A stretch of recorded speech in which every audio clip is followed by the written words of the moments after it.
right. Today is Friday, May 24th, and got a pretty nice card on the slate today. It's a pretty damn good game, so we'll just hop right into the recap. Yesterday was a good day. 3-0. Pirates first five, money line essentially. Came through. Paul Skeens that first five. Um, it's going to feed families. I mean, it's been solid so far, so knock on wood, I just jinxed it. But otherwise, we had Luis Gill, K's. That was a little sweaty. Got there late, but nailed that. And then the Padres get it done. That game got a little hairy too for a second, but they pulled through, finished the day off 3-0 for plus 2.64 units for us. We'll hop right into it. First game, Blue Jays minus 117 at the Tigers minus 107. I'm on the Blue Jays in this one. Alek Manoah, since returning, he had the one shaky start, but ever since then he's been solid. 14 innings, no earned runs, and Detroit is sending out Matt Manning, who's been consistently just giving up runs. So yeah, let me pull this up here. Just had it. Yep, Matt Manning. He's consistently giving up runs at home, and the Blue Jays have actually been hitting the ball really well as of late. Been scoring runs and for some power lately too. So maybe things are starting to change around for them. Yeah, you look at Matt Manning here, 4 earned at Arizona, home against Miami, 3 earned, home against St. Louis, 4, home against Minnesota, 4, and he went to the Mets and held them to 0, which I think a lot of people do. They can't hit in their own park. So outside of there, he's been getting touched up. So I went with the Blue Jays here, and if we're looking at right-handed pitching here, Blue Jays are 4th best in the last 2 weeks, batting 270 with a 340 on base, 462 slug, and a 192 OPS, 130 WRC plus. And Detroit is right up there too. They're 7th with a 277 average, 338 on base, 447 slug, and a 170 ISO for a 122 WRC plus. But majority of those numbers got pumped up from the 2 games they had with Arizona, where they put up like 13, and I don't remember how many runs they went nuts for 2 games.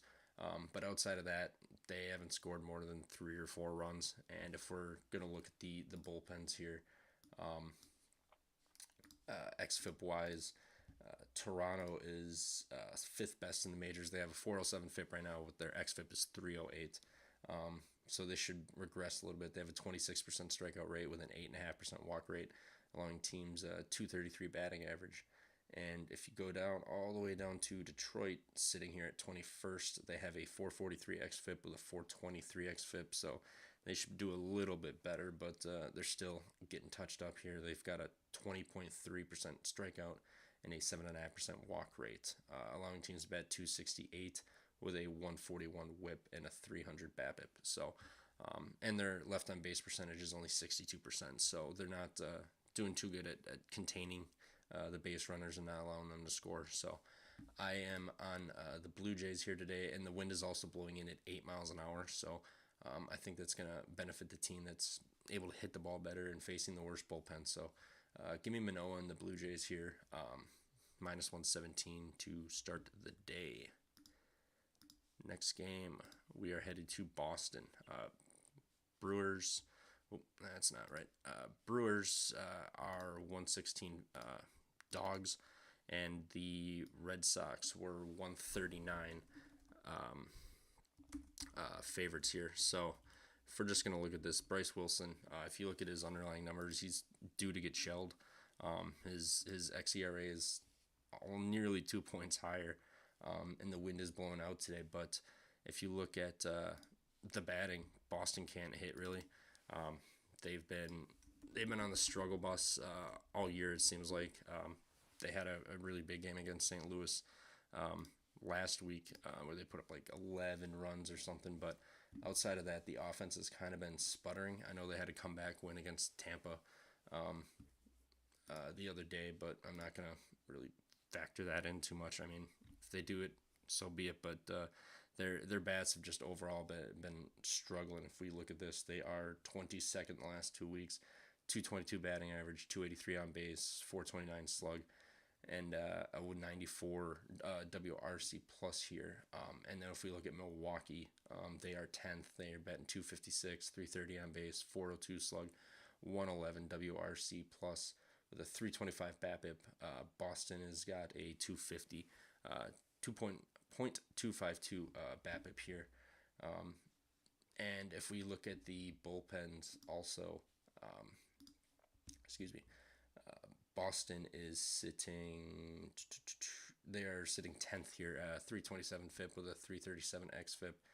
And Milwaukee is, just saw you, right below them here, 365 XFIP with a 375 BABIP. Boston's walking 10.5% of guys. Milwaukee's also walking 9%. But the real kicker here is the bullpens here.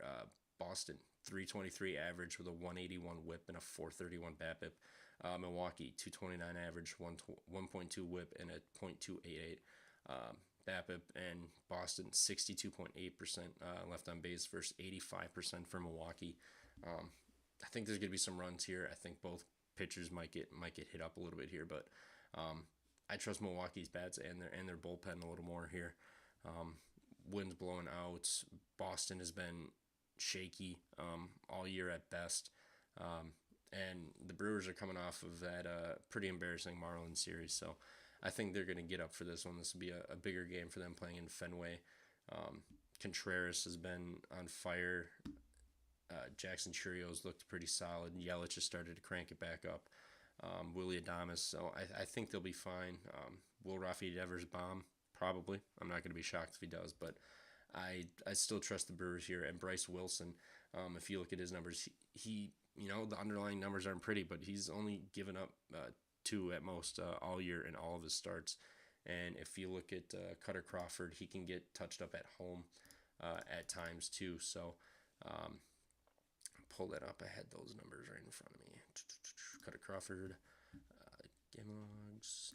Yep, and so I mean 1, 4, 2, 2, 3 in his last 5. So I mean he started to regress a little bit after he started the year hot. He had given up no more than 1 through his first 5 and gone 5+ in all but one of those. And now he's going deeper into games, but he's given up 4, 3.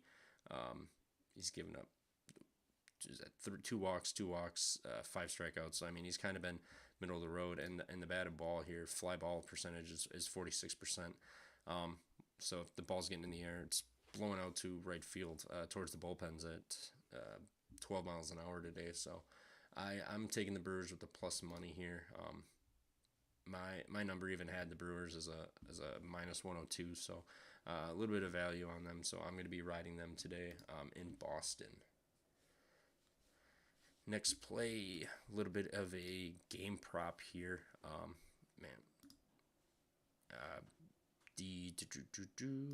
These texts are all messed up, but regardless, we're taking the Twins here with the most hits in the game, plus 105. If you want to look at the Rangers here the last 2 weeks, they've been giving up.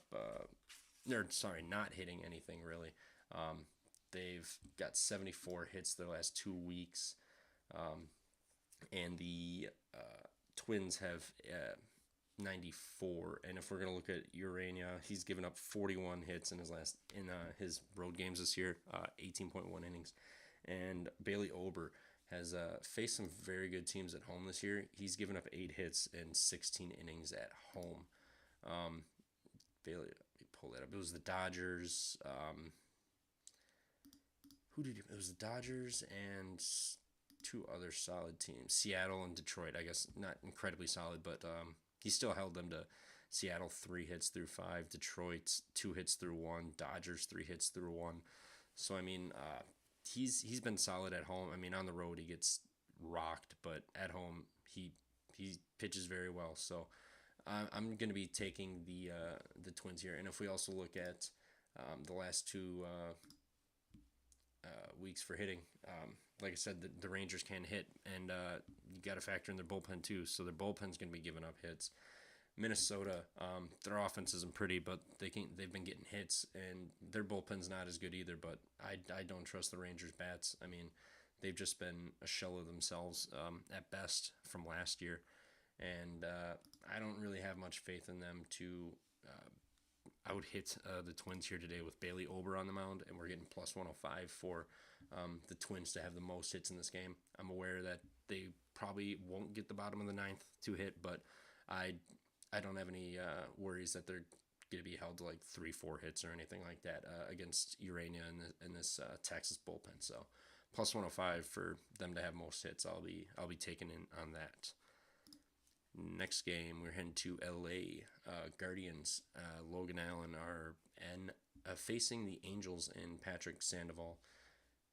Logan Allen has been getting shelled all year, and Patrick Sandoval, he's been all right. He's nothing that you want to write home about, but he's been holding teams. If you home, he's giving up runs at home. My bad. At home against Kansas City 4, Philly 2, Minnesota 3, Tampa Bay 3. So I mean he's giving up runs, and then if we go take a pop at Logan Allen here, he's got 54.5% hard hit rate and an average exit velocity of 94 miles an hour. His last 3 starts, the wind's blowing out to center field at 9 miles an hour, and LA is just a notorious hitter's park. Plenty of runs can be scored there. And if we look at his road games, he did, Minnesota and Chicago, he held them scoreless. But prior to that, 7 against Detroit, 3 against Houston, 4 against Atlanta, 3 against Oakland, 4 against New York, and then 5 against the White Sox, and 3 at Oakland, and he held Seattle scoreless. So, I mean, he's either holding them scoreless or he's giving up, 3, 4, 5 runs. So, plus we're going to factor in the Angels bullpen here. They're not good whatsoever, and both of these teams can absolutely rake off of lefties. Angels last 3 weeks, so essentially this month, they're batting 291 with a 335 on base, a 514 slug, 223 ISO, and a 137 WRC plus. And Cleveland down at 11th, 220 batting average, 299 on base, 453 slug, a 233 ISO, and a 114 WRC plus. And both teams, they've just been putting up runs. I think it's 11 of the last 15. The Angels have scored 4 plus at least, and the Guardians have been putting up runs too. We saw it against the Mets. They couldn't do anything against Quintana, and then that 6th inning hit, it kind of just broke open. So I think you're gonna put the Angels bullpen in there. Cleveland's bullpen's nothing crazy good. They're sitting. I lied. They're sitting third. That was right, but this was mainly factored around the Angels bullpen being out there, and Logan Allen is just a dumpster fire with wind blowing out. It's gonna be, I think, 68 degrees tonight, so not as warm for an LA game, but there can still be runs in this game, and both of them are hitting lefties very well. So I'm gonna be taking the over there. And the final game. Houston at Oakland, over 8. The play for me is going to be Oakland over 4.5. I'm sorry, Houston over 4.5. If we're looking last 2 weeks, Houston's number 1 versus righties. 292 average, 357 on base, 500 slug, 208 ISO, and a 143 WRC plus. They're putting up a ton of runs. Their bullpen's what's kind of screwing them here at times, but if we go and look at Ross Stripling, who's going for the Athletics, he's been bad. 4, 2, 5, 0, 2, 3, 3, 6, 4. He gives up runs galore, and Oakland's bullpen got used up yesterday in their extra inning game, and not to mention the night prior, they had extra inning games. Mason Miller went 2 nights in a row, so he's not going to be around. Wind blown out to right field, I think it was 13 mile an hour. What is it? Yep, about 14 miles an hour out to the right. It is only going to be 59 degrees, so it's going to be a little chilly, but you're going to put Ross Stripling up on the mound against the best team against righties right now in the majors. There's going to be runs to be had. I mean, no matter what. I mean, they get the ball in the air, it's going to carry a little extra further. So give me the Astros over 4.5 in this one at minus 120. I think they're gonna just bat them around and keep playing better. I mean, they need these games after they dropped 1 or 2 to the Angels, which they they should have never done. For shout out from Valdez for that, but yeah, I think they're gonna have a good time here, and they should bat them around and do their thing today. I mean, um, yeah, they've got a 36% fly ball rate too. So if the ball's in the air, it's going to carry a little extra further. And Ross Stripling in a beat up Oakland bullpen, all 9 at bats for Houston should be plenty of chances to get that 5th run in this game here. So I'm not too concerned with the weather today being chilly, but it's windy. Ross Stripling is a dumpster fire, and the Oakland bullpen's used up. So give me all of those runs for Houston. And that's going to be it. Just recap what I'm on. We got the Blue Jays minus 117, Brewers plus 116, Twins most hits in the Rangers game plus 105, Guardians Angels over 8 at minus 105, and the Astros over 4.5 at minus 120. If I have any other picks today, I'll just tweet them out under this video or whatnot. But that should be it, and kickstart the weekend right. Let's get some winners and hopefully run it back again today with another